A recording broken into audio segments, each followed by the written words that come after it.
In this video, we will delve into how to read and understand Dutch philosophical still lifes correctly. So, Dutch still lifes, we all love them, they are incredibly beautiful and appetizing, but I must tell you that the Dutch had a special kind of still life, known as vanitas. Now, vanitas, translated from Latin, means vanity or futility. Vanitas is a still life that reminds you that, alas, you are mortal and your time on earth is scarce. And why wouldn't you want a constant reminder of your mortality up on the wall? But in all seriousness, for a religious person, it makes perfect sense. Those paintings teach a valuable lesson. Besides taking care of mundane matters, you must not forget to contemplate the soul and the eternal life. So, vanitas truly carry profound symbolism.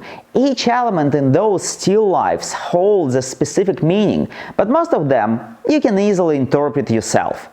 It's not difficult to guess that the skull symbolizes death. The withered flower or extinguished candle hints at the transience of human life. That's also quite clear.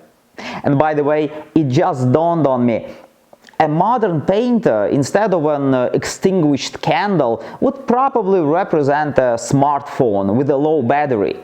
Isn't that funny how obvious symbols change as time passes? But in any case, my point is, most symbols in Vanitas paintings are self-explanatory. However, some elements in those still lifes require special interpretation and commentary. So, in my opinion, the most interesting element is the wreath made of ears of wheat, often seen on the skull, as the skull is always present in Vanitas. What does this wreath represent? Well, most likely, it is also connected to a well-known collection of emblems. In the previous video, I talked about what emblem collections are and how those collections influenced artists.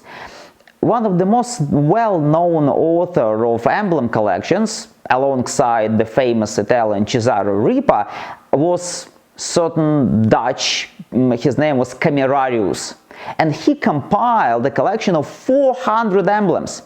Indeed, in paintings of the time, you can often find direct borrowings from this collection, and it was created precisely for this purpose, as a source of inspiration and ideas for artists.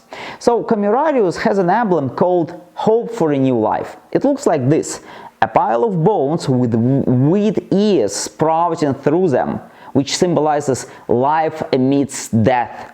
So it is clear that the new life referred to here is, of course, resurrection in Christian sense. And apparently, creators of Vanitas decided to adapt this idea.